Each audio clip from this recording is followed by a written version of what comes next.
What's up, guys? Welcome to another live. This is Tuesday, September 28th, and I think this is the third live in a row. This is something that I'm committed to do every week, Tuesday noontime. And by doing that, you know that every week, if you have any questions, you can just come to this live, ask questions, and hopefully I can help you and serve you and provide value. I will start this by covering a topic, and then we'll go straight to the questions and answers.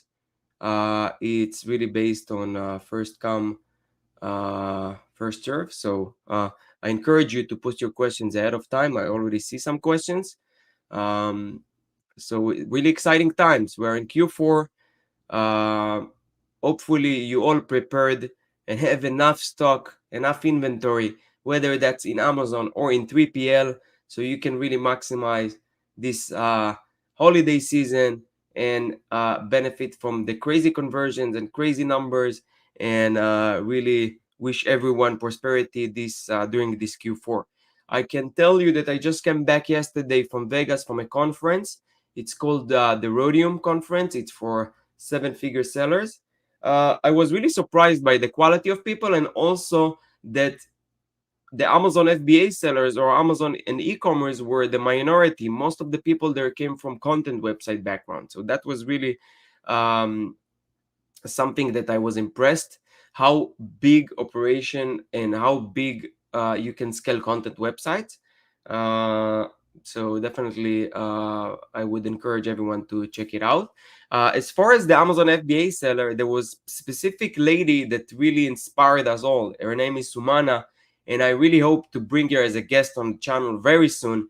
Her story is like amazing. She was able to take $200,000 investment and make it into 5.5 million exit in 15 months. And she was able to do it by her taking risks, taking calculated risks. And this is what I want to talk about it for a few minutes before I jump into answering the questions.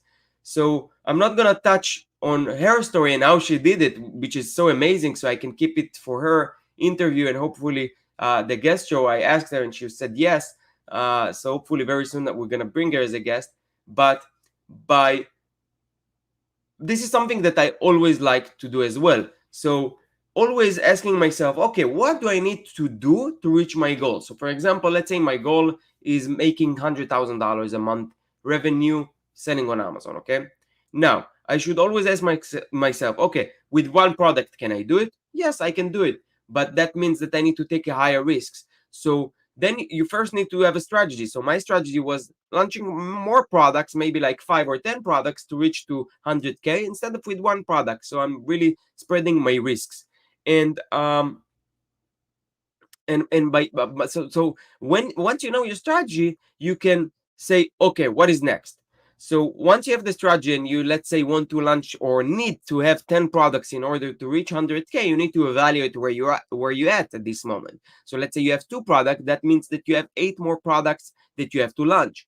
With 8 more products, what required from you to really launch those 8 products? So maybe you need more capital, maybe you need more employees, maybe it really depends on what stage you are. But by really analyzing what you need to do, you can really start taking the risks. So if it's having more employees, some people have scare and they're not really hiring more people, but this scare is not real, because you can always ask yourself, okay, in my case it was, okay, I'm spending like 30 or $40,000 on advertising every month. So to spend 12, like, I don't know, like $1,000 on a virtual assistants, or a team of 2 or 3, like the correlation and the risk between doing this to spending so much money in PPC, does it make sense? So sometimes we have scares and decisions that we are getting that are not based on anything. It doesn't really based on data. So what I'm trying to really always show people, make sure that every decision that you take, you put it on the paper and you really asking yourself, really, it's very simple. What could go wrong? What can happen if, let's say, I hire 5 more people for 6 months, you could going to commit to that, of course, and it's failed. It doesn't help me source more products. What could happen? Would you fail? Will you go bankruptcy? Will you lose your house? And by asking asking yourself those questions, you can have more confidence and actually can get the decision. So that's why it's so important to do those question. In her case, it was logistics. She was really debating between sending inventory to one location or to another. And when she actually broke it down and she did the math, she saw it really make more sense to ship it to one location, and that's how she scaled. So this is a little about risk taking and about really getting decisions, because a lot of people are not jumping or not making the decisions that they have to do because of fear, and because they really are not really looking on how to take risks properly. And when you take a calculated risks, that's how you can win pretty much, and overcome this fear. Please like this video, guys. Share it with your Facebook page or anyone you know, so we get more people here and more questions. Again, this is something that I'm committed to do for you every Tuesday. So please support this hard work and support my commitment by liking this video and sharing it with anyone that you know, or just saying hi. I will really appreciate it. So, do you guys have any questions about risk taking? Did it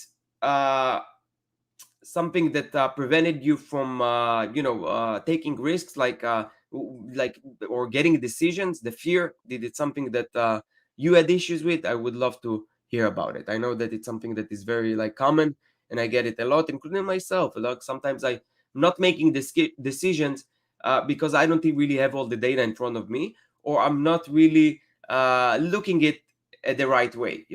So that's why it's so important.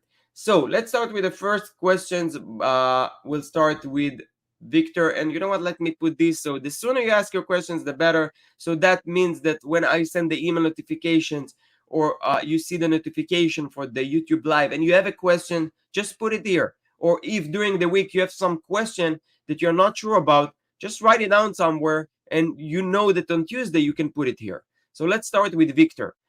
Good day, Mr. Tomer. When it comes to selling on Amazon, one of the most important moments is the period just after the initial product launch. It's referred to as the honeymoon period, correct? And there is a lot of talk in the e-commerce communities about just how much extra juice Amazon gives to brand new products. That's correct, Victor. And this is not something that I was doing before, or really paying too much attention to the honeymoon period, because everything was smooth and easy. But the more competition there is, and the more ranking juice you need, or you are launching maybe a more competitive product, you will need to pay attention more to the honeymoon period, because that's their chance to rank high and get this extra juice of rankings. My question is, how to start a new listing correctly so as not to miss the honeymoon period? Do I have to suppress my listing until the product reaches the warehouse? That's a very good question, and there are two approaches to that. So I heard Bradley, forgot his last name, from Helium 10, and he is really into doing a lot of experiments. But I heard him saying that the best thing to do is not to send it to a 3PL, to send it to you, and only when you have the units, actually when you, and then doing FBM during the honeymoon period, just when you actually launch, like 10 minutes after you create the listing. So we will have the title, the photos, the bullets, everything ready. And then when you have the goods and you're ready to launch, you're going to create the product at the same very moment, like 10 minutes just before you create campaigns and do that. And the rankings will be amazing. So this is the best option to do. Now, to tell you how practical it is to many sellers, I will say that it's not that practical.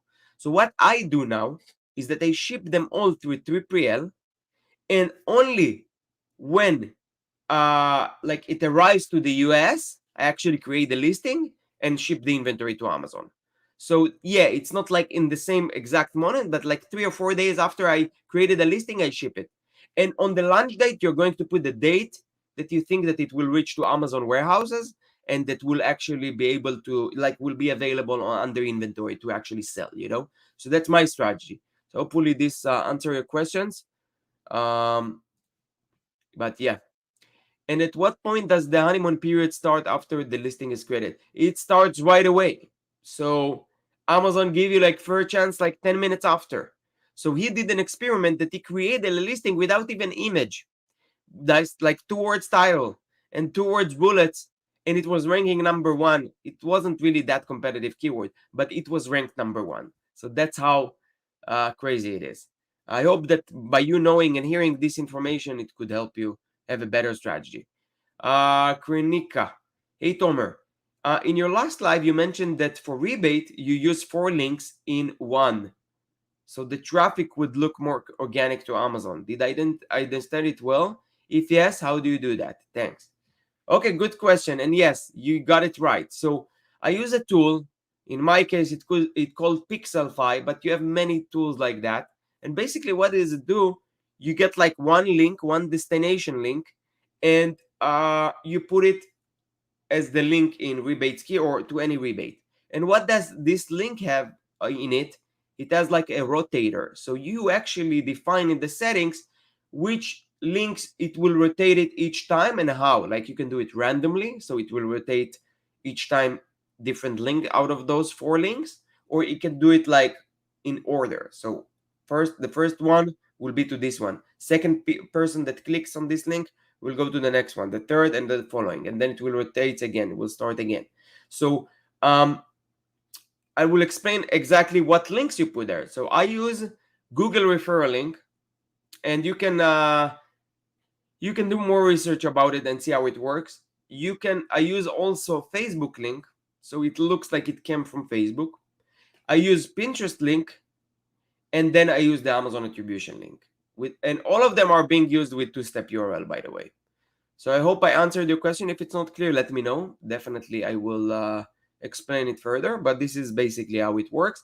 Guys, please like it, support it. I'm every week here Tuesday. Like this video and share it. Hi, Bacha. Hey, Tomer. I just launched my product 2 days ago. Nice. Congrats. Wish you success with that. And can't see my listing. I'm currently running auto campaign to collect data and has made 2 sales. 1. Do you know why I can't see my listing? Okay, so first thing I will check is if you're indexed. Like take a bunch of keywords that are related to your product and check if you're indexed. You can do it through the Helium 10 tool, index checker, or just do it manually. Second thing is make sure that you get actually impressions. So go to this auto campaign and check that you actually like have impressions. You're getting people to see your ad and clicking on it and clicks. That's the first thing that I will do to check what's going on. You can email me and I will try to take a look at this if you're not able to resolve this.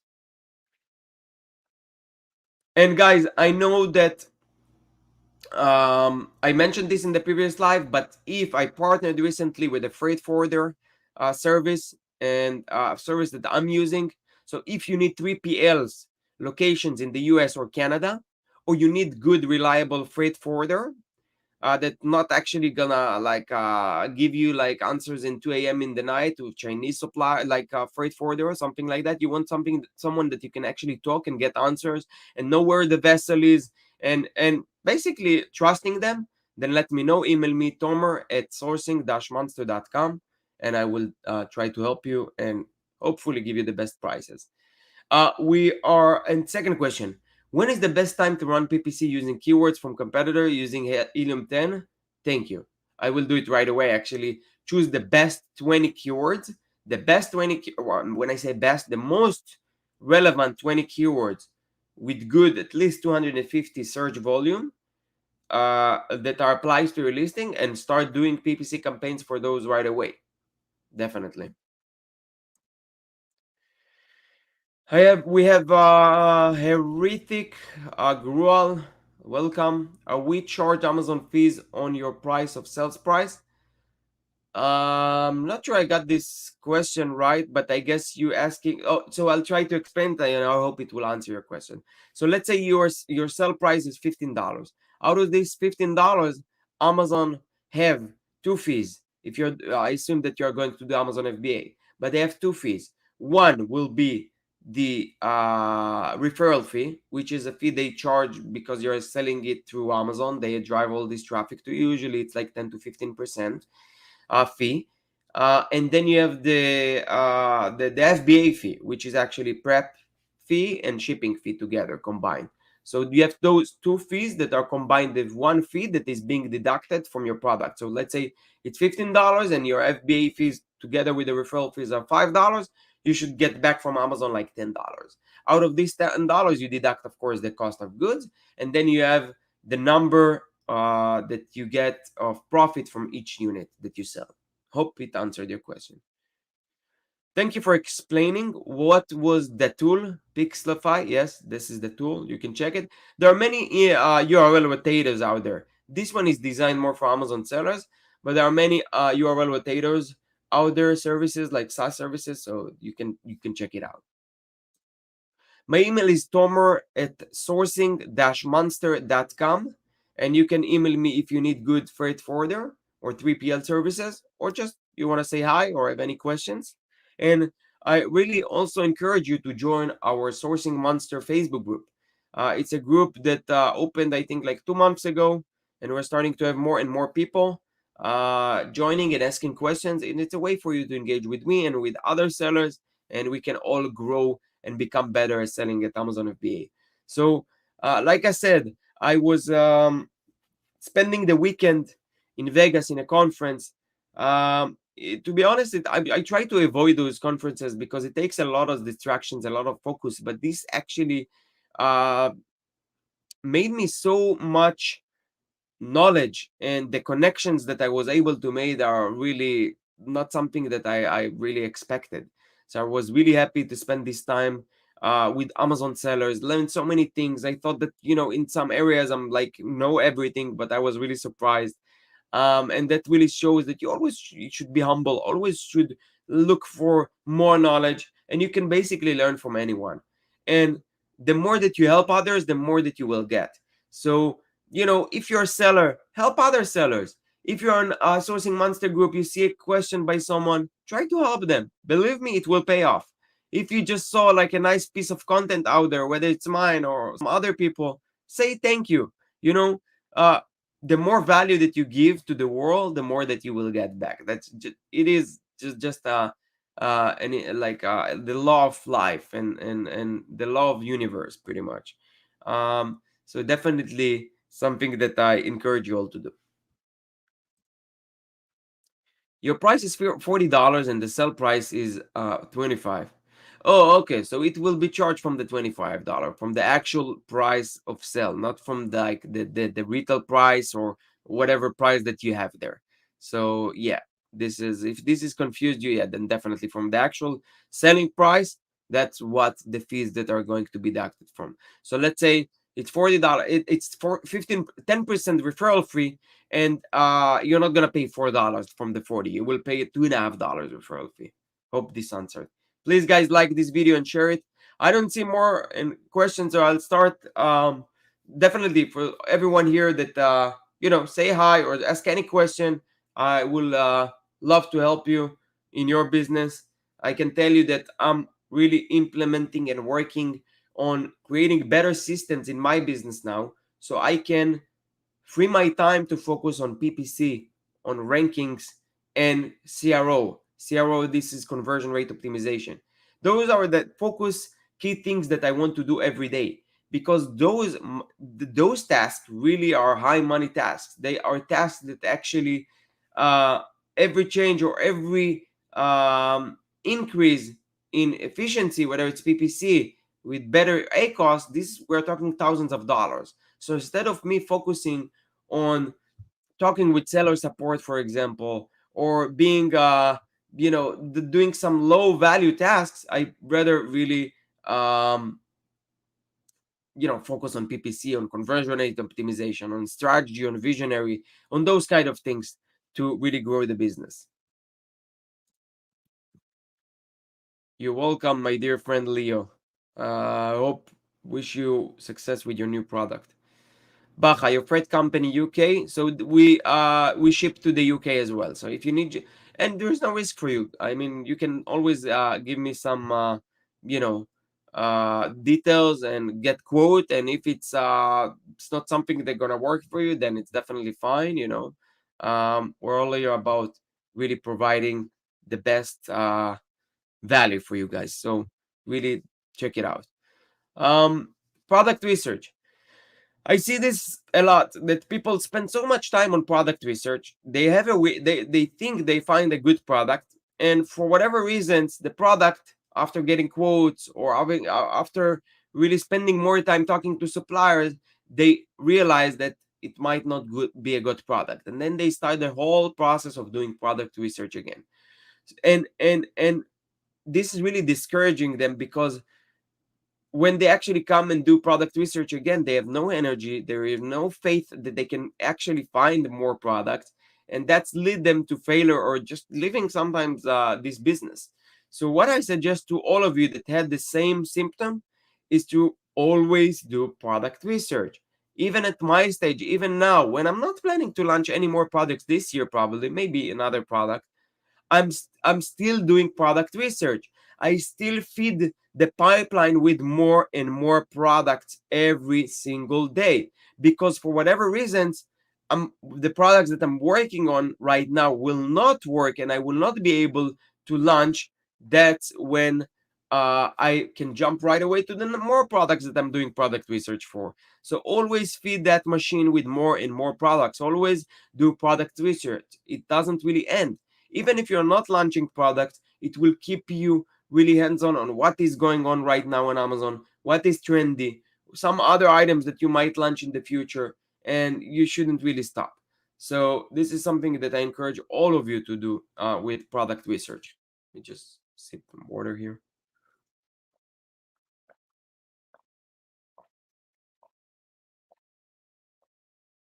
Sorry. So um can't wait. No problem. What else? What are your plans for Q4? I would love to hear from you guys. Like, what are you doing to maximize this Q4 selling season? How are your restock inventory looking like? Do you have any PPC strategy? Oh, another thing that I would love to share with you, and I might make a video about it, but day parting. Day parting, to those of you that don't really know, it's basically during how many sales you got during the day and at what hour. You have like week parting, so which days of the week you got sales. So I encourage all of you to download this data. You go to reports, fulfillment reports, order data, download last 30 days, the maximum that they allow you, it's 30 days. Download this and analyze it. I hired someone on Upwork that basically you plug this file, and it's basically just showing you everything in a very nice dashboard, and it graphs and everything. So I spent quite good amount of money on that. I might just resell it like for like maybe $30 each, or it's going to be like a group buy. Maybe if all of you will be interested in that. But basically, by me analyzing, okay, for that specific ASIN, for the last 30 days, what are the peak hours? I saw like a very trend things that during the day I get like good amount of sale, and during the night I'm getting very low amount of sales, and then it comes back. And that's normal because people are sleeping, so you have less people searching for things. But because we don't have the data for each hour as far as the A cost, I will basically have to experiment. I will have to experiment. Okay, create dedicated campaigns, basically the same exact campaigns that will run during the night, and those campaigns I can check the results for them, A cost, CTR, like different metrics, and compare it for the campaigns that are running during the day. And by doing that, I can minimize or optimize my bids and some other things that you can do to really spend less money, maybe, or more money. For example, let's say during the night, you know that your egg cost is like 10% comparing like 30% during the day. That will make me bid much higher during night, so I can definitely show always top search comparing the day. I hope like you get it. And right now, again, because we don't have the data for like metrics from the actual Amazon PPC, um from the Amazon from the Amazon advertising platform, you don't have this data. That mean that you will have to experiment. You will have to see it yourself, pose and enable the campaigns. I know that now they're actually having those. So probably some of you hear this news, but for DSP agencies, people that have access to DSP through API, they have access to it, but only through API. Quinca, so can you post PPC over low hours and put it during high sales hours? Will that have any impact? I never encourage you to stop campaigns because there are still people out there and there are still people that are actually buying. So unless your inventory is limited, that's why only like when I will actually pose it. But if you do have inventory, you want to maximize sales and scale, definitely keep it on night, but pause it. Pause, I mean, the other campaigns for experiment. And then if you know the results, you can have like dynamic biddings. So the dynamic biddings means that between those hours you bid 10% more or 10% less, and you play with those things. Or you just change the bid during low and high sales hours. So yeah, like I mentioned, you first have to experiment this with different campaigns, but once you actually have the data and have confidence in numbers, you can then bid dynamically. I hope it makes sense. Let me try to think about some other things that I'm doing in my business now that you can really uh get benefits from. Oh, one thing that really saved me right away like thousands of dollars is that I'm not gonna say how exactly, like which service provider it helped me to save money, but basically make a list of all the subscriptions that you have. Let's say you have Ilium 10, YouTube, I don't know, like MailChimp, whatever service that you're actually using, QuickBooks. Let's say you're spending $1,000 a month on those extra services. Have you or your virtual assistant or your employees, or it doesn't matter who is doing it, send them email every month and ask them for a discount. You'll be surprised on how much money you can save every month. So this is a little hack that helped me really, like, save 2000, actually $1,800 per year just in one service provider. So I hope you can use it in your business too. I heard it from David Hauser. This is someone that I also met at that conference, and he sold his company Grasshopper for like $170 million. So this is like crazy tip from him. I hope to bring him as a guest as well, and he can give us some of his knowledge and uh, share it with us. Krinka. Thanks, this is awesome. You're welcome. Definitely try it out. It's all about experiments. Another thing, if you guys want to hear more about PPC, another thing that I was doing, but it really kept me on doing it more, is to build like funnels for your keywords. So top funnel will be broad, lower funnel will be phrase, and the lowest funnel will be exact. And I'm talking about keyword bidding. So for example, hairbrush, you can put it as a broad keyword, and in a broad keyword campaign or ad group, and then you check all the search terms. You're gonna bid, let's say, 80 cents for that term. Okay, then you take the exact same term and put it as phrase. You're going to bid higher, so it's not conflicting with the other keyword, and you're going to put it as a higher bid, and you are going to negative the exact hairbrush in the broad match campaign. Then for the phrase, you're going to see the same. You're going to negative in the phrase campaign, and then create another exact campaign with a higher keyword.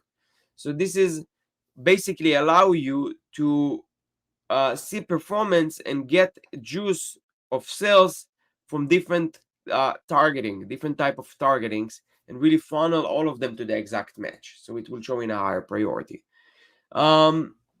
I showed also a video about the external traffic from Google AdWords. This is something that works really amazing.